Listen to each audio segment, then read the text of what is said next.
कि सूर्य उगे, सूर्य प्रकाशित हो, उससे पहले आप स्नान कर लीजिए। एक बुढ़िया तारा स्नान कर लेती थी, चली जाती, तारा स्नान करती आती। मन में एक भाव जागृत हो गया, भगवान बहुत बुजुर्ग है, वो बहुत बूढ़ी है, जाती आती घर पहुंचती, भगवान भी ऐसी कृपा करते कि ये बूढ़ी मां तारा स्नान कर कर आती और भगवान इसके लिए खिचड़ी का कटोरा भरकर रख देते। एक खिचड़ी का कटोरा भरा, भगवान इसके दरवाजे पर रख देते। अब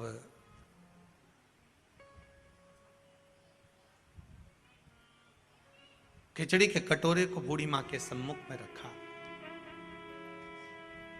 माई कटोरा उठाया, भगवान को भोग लगाती, भगवान का दिया हुआ पात्र था उसी से पा लेती। एक दिन पड़ोसन ने विचार करा कि बड़ी विचित्र है ये बूढ़ी मां, ना जाने इसको कौन ब्रह्म मुहूर्त में खिचड़ी देकर चले जाता है और ये उसका पान कर लेती है, उसका सेवन कर लेती है। आज ये सुबह जब स्नान कर कर आएगी, पड़ोसन ने विचार करा उससे पहले मैं जाग जाऊंगी और जाग कर इसके खिचड़ी के कटोरे को उठाकर बाहर फेंकी आऊंगी। जब जब मनुष्य धर्म की ओर बढ़ता है, जब जब मनुष्य सत्कर्म की ओर बढ़ता है, जब जब मनुष्य भगवान की भक्ति की ओर बढ़ता है, भजन कीर्तन स्मरण की ओर बढ़ता है, शिव आराधना की ओर बढ़ता है, भगवत नाम की ओर बढ़ता है, तब तब दुनिया के लोग उस पर उंगली उठाना प्रारंभ कर देते हैं। मीराबाई को नहीं छोड़ा, रामकृष्ण परमहंस जी को नहीं छोड़ा, संत तुकाराम, नामदेव आदिक आदिक को नहीं छोड़ा, प्रहलाद ध्रुव जी को नहीं छोड़ा। पर भक्ति अगर दृढ़ी है, आपका विश्वास अगर दृढ़ी है, तो डूब नहीं सकते, यह पक्का है। एक बहुत अच्छा संवाद है, देखिए। शिव की भक्ति करोगे, जैसे बूढ़ी मां तारा स्नान कर रही है, खिचड़ी का कटोरा आ भी गया, तो पड़ोसन ने क्या करा, ब्रह्म मुहूर्त में आना था और वो आई, आकर देखा खिचड़ी का कटोरा बड़ा सुंदर है, इसने खिचड़ी को उठाकर घर के पीछे फेंक दिया, घर के पीछे फेंक दिया। बूढ़ी आई, बूढ़ी माता ने आकर देखा कि मैं रोज तारा स्नान कर कर आती थी, रोज मुझे खिचड़ी मिलती थी, आज नहीं मिल रही।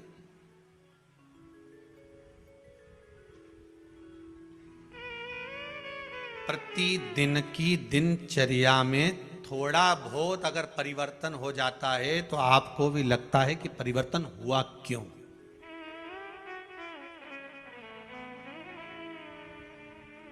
आखिर इतना परिवर्तन कैसे हो गया। रोज प्रतिदिन आती थी, मुझे खिचड़ी मिलती थी, पर अब खिचड़ी नहीं मिल रही है। अब वो खिचड़ी ना जाने कहां चली गई, किसने फेंक दी उसको, कहां गई वो।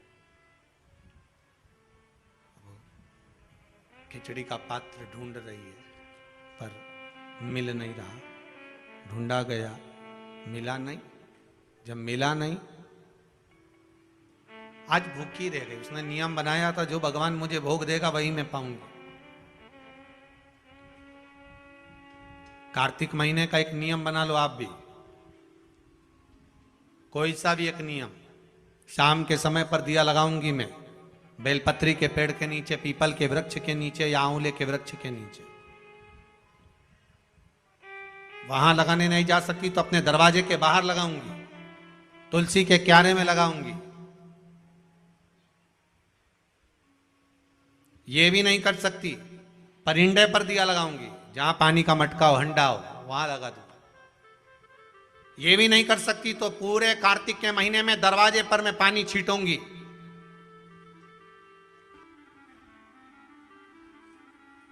ये भी नियम ना बने तो मैं प्रतिदिन ठाकुर जी को एक तुलसी का दल समर्पित कर दूं।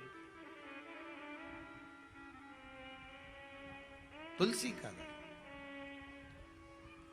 किसी भी महीने के अंतर्गत प्रसंग में आपने नहीं सुना होगा कि भगवान विष्णु और भगवान शंकर का मिलन हुआ, पर कार्तिक महीने की बैकुंठ चतुर्दशी का दिन एक ऐसा होता है जिस दिन शंकर और शिव, शंकर भगवान और भगवान विष्णु का मिलन होता है। खिचड़ी को फेंक दिया बाहर। अब खिचड़ी को जो बाहर फेंका था उसमें से एक पौधा उत्पन्न हो गया। अब उस पौधे में 2 फूल लगे हैं, 2 फूल लग गए। उस फूल को वहां का राजा निकल कर जा रहा था, बड़े सुंदर फूल दिखे उसको, 2 फूल कितने अच्छे लगे। अपने रथ को रुकवाया, जाओ दोनों फूल तोड़ कर लाओ। फूल तोड़ कर ला। राजा के घर में संतान नहीं थी, एक भी औलाद नहीं थी, कई वर्ष निकल गए थे।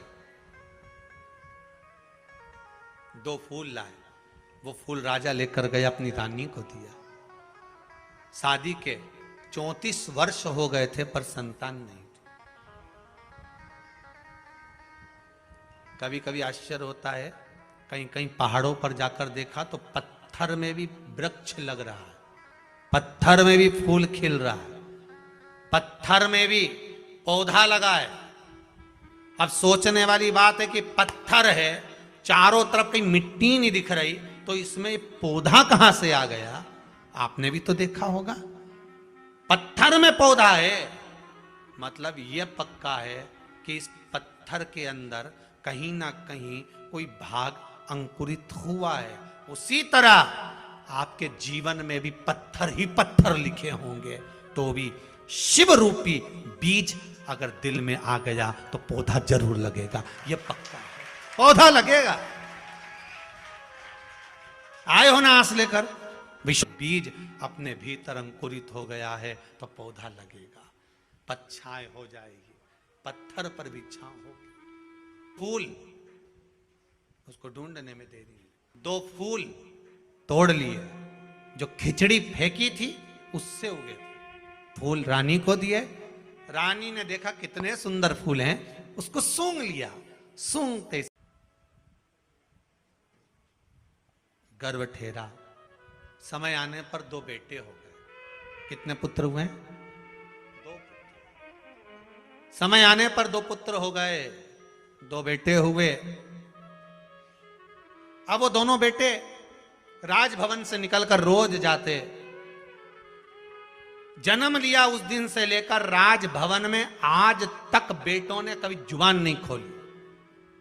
15-15 साल के हो गए पर बेटे बोल नहीं पाते थे। निपट गूंगे कहते थे लोग इनको, कि बोलते नहीं है, गूंगे हैं। ये दोनों बेटे वन में गए मृगा करने के लिए, हिरण मारने के लिए, कोई जीव को मारने के लिए मृगा। वहीं पर बुढ़िया बैठी थी।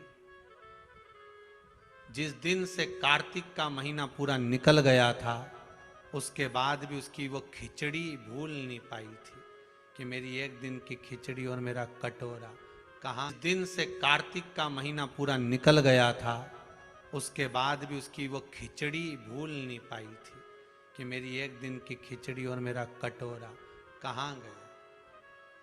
कहाँ गई खिचड़ी, कहाँ गया कटोरा।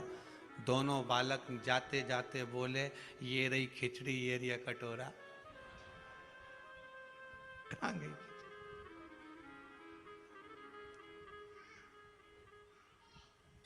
वो कह रहे हैं, रथ हाँकने वाले ने सुना कि ये दोनों बोले हैं। बुढ़िया बोली, कहां गई खिचड़ी, कहां गया कटोरा? और वो दोनों बोले, ये रही खिचड़ी, ये कटोरा। वो उसकी शुद्धता रही। रथ हाँकने वाले ने कहा, राजकुमार बोले। तुरंत रथ लेकर वापस गए, राजा के पास सूचना दी, महाराज राजकुमार गूंगे नहीं है, राजकुमार तो बोलते हैं। तो 15 साल नहीं बोले, एक शब्द नहीं निकला। क्या बोले? तो क्या कुछ बोल रहे थे, खिचड़ी और कटोरा। खिचड़ी और कटोरा, हाँ, समझ में नहीं आया।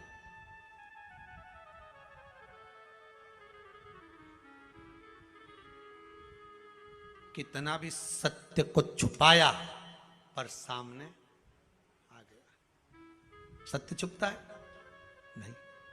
लाख ताले लगा लो, कितना भी छुपा लो, पर सत्य तो प्रकट हो ही जाता है, सत्य प्रगटेगा। राजा ने कहा ऐसा हो ही नहीं सकता, फिर बेटों से बुलवाया, कुछ बोलो, नहीं, कुछ बोलो, नहीं, नहीं बोले, कुछ नहीं बोले। तब दूसरे दिन फिर निकले राजकुमार। आज राजा रथ के पीछे पीछे चला घोड़े पर, राजकुमार आगे आगे चले। बुढ़िया फिर मिल गई, कहां गई खिचड़ी, कहां गए कटोरा। दोनों राजकुमार फिर रथ को रुकवा कर बोले, ये रही खिचड़ी, ये रहा कटोरा। राजा ने सुन लिया, राजकुमारों को नीचे उतारा, बूढ़ी माँ के पास गए। माँ ये बताओ, ये खिचड़ी और कटोरा क्यों पूछ रही है, और मेरे बेटे बोल रहे हैं खिचड़ी और कटोरा, तू क्यों बोल रही है। बूढ़ी माँ ने कहा, मैं जब कार्तिक का स्नान करती थी, तारा स्नान करती थी, तब मेरे भगवान ने वचन दिया था मुझको कि तू नियम बना, तेरे भरण पोषण की जवाबदारी मेरी है। मेरे लिए खिचड़ी रख कर जाते थे। एक दिन नवमी तिथि थी। कौन सी तिथि? नवमी, जिसको हमारे यहाँ आंवला नवमी कहते हैं कार्तिक की। लोग कहते हैं आंवला नवमी मतलब अक्षय नवमी। अक्षय नवमी मतलब इस दिन दान किया गया कभी छिन्नित नहीं होता, समाप्त नहीं होता। जैसे अक्षय तृतीया होती है, ऐसी आंवला नवमी का। वैसे तो कार्तिक महीने में जितना दान पुण्य स्मरण भजन किया जाता है वो कभी छिन्न नहीं होता, फिर भी नवमी तिथि थी। अब वो नवमी तिथि को महाराज मैंने नियम लिया था, भगवान मेरा भरण पोषण करेंगे, स्नान करूंगी मैं, तारा स्नान। तो फिर एक दिन मेरे भगवान खिचड़ी रख कर गए और मेरी खिचड़ी को किसी ने फेंक दिया। कहां पर रहती है तू? बूढ़ी माँ ने कहा वहां। पड़ोसन से पूछा क्यों, इसकी खिचड़ी रखी थी, कहां गई? अब राजा के डर के मारे पड़ोसन ने कह दिया मैं नहीं फेंकी थी। कहां फेंकी? घर के पीछे। घर के पीछे कहां पर? कि ये जो पौधा लगा है ना, ये खिचड़ी में से ही लगा है। अच्छा, राजा ने मन में सोचा उसी के 2 फूल तो मैं तोड़ के ले गया था, वही 2 फूल मैंने रानी को दिए थे। रानी ने वो 2 फूल सूंघे और उसका गर्भ ठहरा, मतलब खिचड़ी और कटोरा मेरे घर में जो भगवान ने दिया था। बूढ़ी मां ने दोनों पुत्रों को गोदी में लेकर हृदय से लगाया, जो भगवान ने दिया था। बूढ़ी मां ने दोनों पुत्रों को गोदी में लेकर हृदय से लगाया। बेटा, मुझे क्या मालूम था कि खिचड़ी का प्रसाद जो मैं खा रही हूं, जो मिल रहा है, मेरे जीवन को क्या सुख देगा। मंदिर का थोड़ा सा प्रसाद भी हमारे जीवन को सुख दे दे। अब तुम बोलना प्रारंभ करो, इस संसार के लोगों की सेवा में लग जाओ, क्योंकि तुम राजा के पुत्र हो।